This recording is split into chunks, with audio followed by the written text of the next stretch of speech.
ಸಭೆ ಸೇರಿದ್ರು.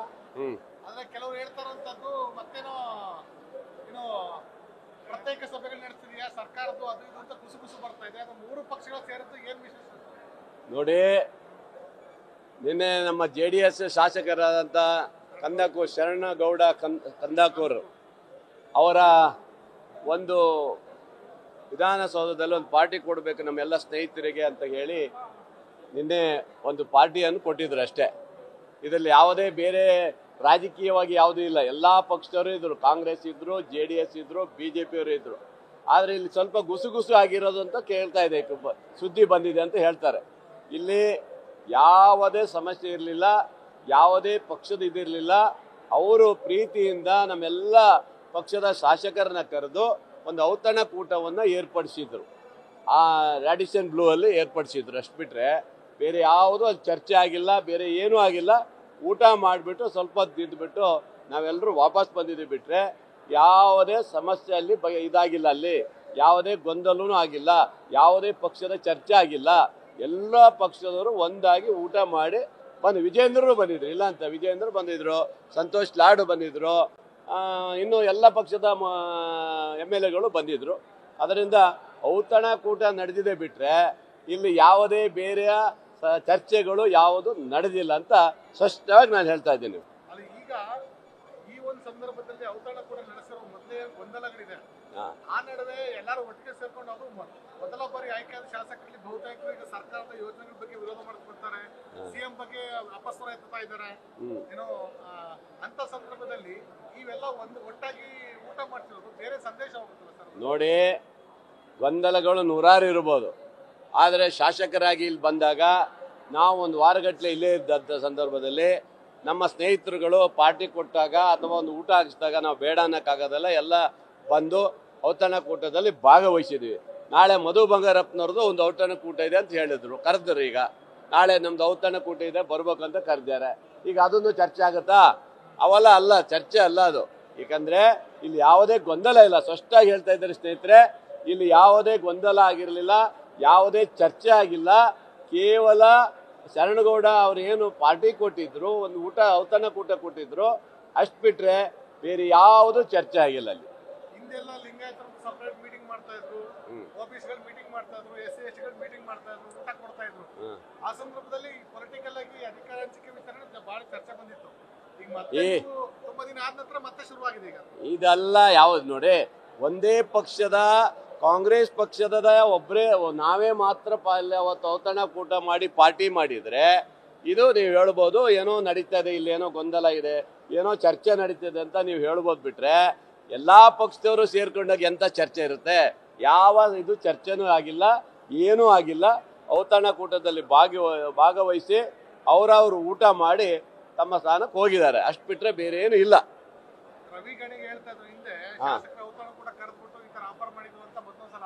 ಅದು ಹಾಕಲ್ಲ ರೀ. ಅದೇ ಆವಾಗ ಸ್ಟಾರ್ಟಿಂಗ್ ಅಲ್ಲಿ ಆವಾಗ ಅವ್ರು ಹೇಳಿದ್ದು, ಈಗಲ್ಲ. ಈಗ ಯಾರು ಆಫರ್ ಮಾಡಕ್ ಬರೋದಲ್ಲ. ಯಾಕಂದ್ರೆ 130 ಜನ ನಾವಿದ್ದೀವಿ, ಯಾವ ಆಫರ್ ಇಲ್ಲ, ಇದು ಇಲ್ಲ, ಎಲ್ಲ ಮುಂಡೆ ಮಚ್ಚಿ ಹೋಗಿದೆ. ಅವ್ರ ಪಕ್ಷನೇ ಅವ್ರು ಉಳಿಸ್ಕೊಂಡ್ರೆ ಸಾಕಾಗೈತಿ. ಕುದ್ಬೇಡ್ರಿ, ಸಾಕಷ್ಟೇ, ಮತ್ತೇನೂ ಇಲ್ಲ.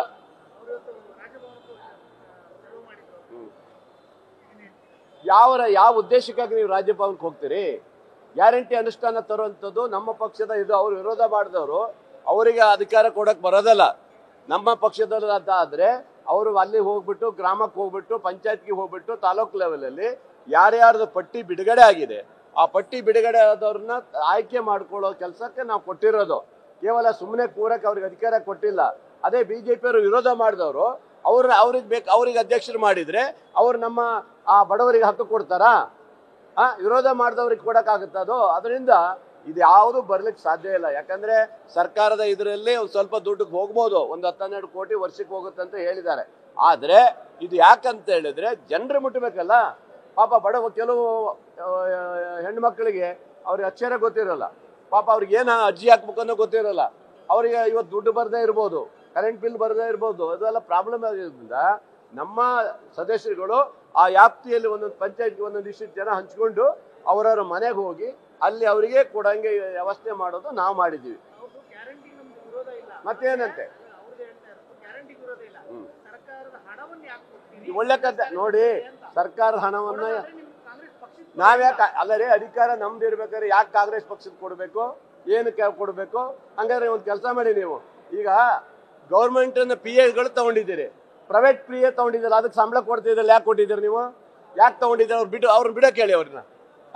ಅವ್ರು ಬಿಡ್ತೀರಾ ನೀವು?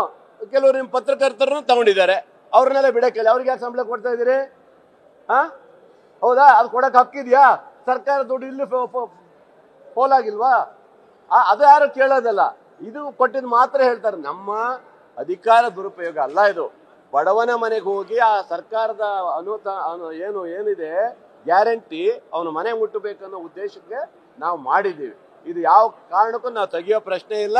ಅದು ಜನರಿಗೆ ಮುಟ್ಟಬೇಕು, ಅವ್ರಿಗೆ ಸಿಗಬೇಕು ಅನ್ನೋದು ಉದ್ದೇಶ ನಮ್ದು. ಬಿಜೆಪಿ ಸರ್ಕಾರ ಇದ್ದಾಗ ಆಕ್ಚುಲಿ RSS ನಿರ್ದೇಶನ ಕೊಟ್ಟಂತವ್ರನ್ನ ಈಗಲೂ ಮಾಡ್ತಾ ಇದಾರಲ್ಲ, ಈಗಲೂ ಇದೆ. RSS ಅವ್ರನ್ನ ಜೊತೆ ಇದ್ದವರು ಅವ್ರ ಕಡೆ ಕೆಲಸ ಮಾಡಿದವ್ರನ್ನ ಅವ್ರ PAಗಳನ್ನ ತಗೊಂಡಿದ್ದಾರೆ.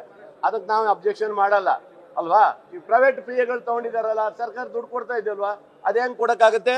ಅದು ಸರ್ಕಾರದ ದುಡ್ಡು ಫೋಲ್ ಆಗ್ತಾ ಅಲ್ವಾ? ಅದ್ರ ಬಗ್ಗೆ ಮಾತಾಡಲ್ಲ, ಇಂಥದಕ್ಕೆ ಮಾತ್ರ ಮಾತಾಡ್ತಾರೆ. ಅಂದ್ರೆ ಏನಾಗಿದೆ, ಅವರಿಗೆ ತಡ್ಕೊಳಕ್ ಆಗ್ತಾ ಇಲ್ಲ. ನಮ್ಮ ಅನುಷ್ಠಾನವನ್ನ ಚೆನ್ನಾಗಿ ಜಾರಿ ಮಾಡ್ತಾ ಇದ್ದೀವಿ, ಅದು ಬಡವರಿಗೆ ಮುಟ್ತಾ ಇದೆ. 51,000 ಕೋಟಿ ರೂಪಾಯಿ ಇಡೀ ರಾಜ್ಯದ 6-7 ಕೋಟಿ ಜನರಲ್ಲಿ ಮುಟ್ತಾ ಇರೋದ್ರಿಂದ ನಮಗೆ ಹೆಮ್ಮೆ ಇದೆ. ಅವರಿಗೆ ಅಸಹ್ಯ ಆಗಿದೆ. ಗ್ಯಾರಂಟಿ ಯೋಜನೆ ಜಾರಿ ಮಾಡಲ್ಲ, ಅದು ಬಿಡುಗಡೆ ಆಗಲ್ಲ, ಹೇಳಿ ಕೂತಿದ್ದಾರೆ. ಏನ್ ಬಿಡುಗಡೆ ಮಾಡ್ತಾ ಇಲ್ವಾ? ಹೋಗ್ಬಿಟ್ಟು ಕೇಳಿ, ಕ್ಷೇತ್ರದಲ್ಲಿ ಹೋಗಿ ಗೊತ್ತಾಗತ್ತೆ. ಅವ್ರಿಗೆ ಏನಾಗಿದೆ ಅಂದ್ರೆ MLA ಅವರಾಗಿರ್ತಾರೆ, ಮತ್ತೊಬ್ಬ ಗ್ಯಾರಂಟಿ ಬರ್ತಾನೆ, ಅವ್ನು ಚಾಲ್ ಕೂತ್ಕೊಳ್ತಾನೆ, ಅವ್ನು ಭಾಷಣ ಹೊಡಿತಾನೆ ಅಂತ ಭಯ ಅವ್ರಿಗೆ ಅಷ್ಟೇ. ಆದ್ರೆ ಗ್ಯಾರಂಟಿ ಯೋಜನೆಯನ್ನ ಇವರು ವಿರೋಧ ಮಾಡಿದವರು ಆ ಯೋಜನೆ ಜಾರಿ ತರ್ತಾರೆ, ಯೋಚನೆ ಮಾಡ್ಬೇಕಲ್ವಾ? ಬರಲ್ಲ. ಅದಕ್ಕಾಗಿ ನಾವು ನಮ್ಮ ಪಕ್ಷದವ್ರನ್ನ ಗುರುತಿಸಿ ಕೊಟ್ಟಿದ್ದೀವಿ. Thank you very much. News First ನಿರ್ಭೀತಿಯಿಂದ ನಿಮ್ಮ ಪರವಾಗಿ.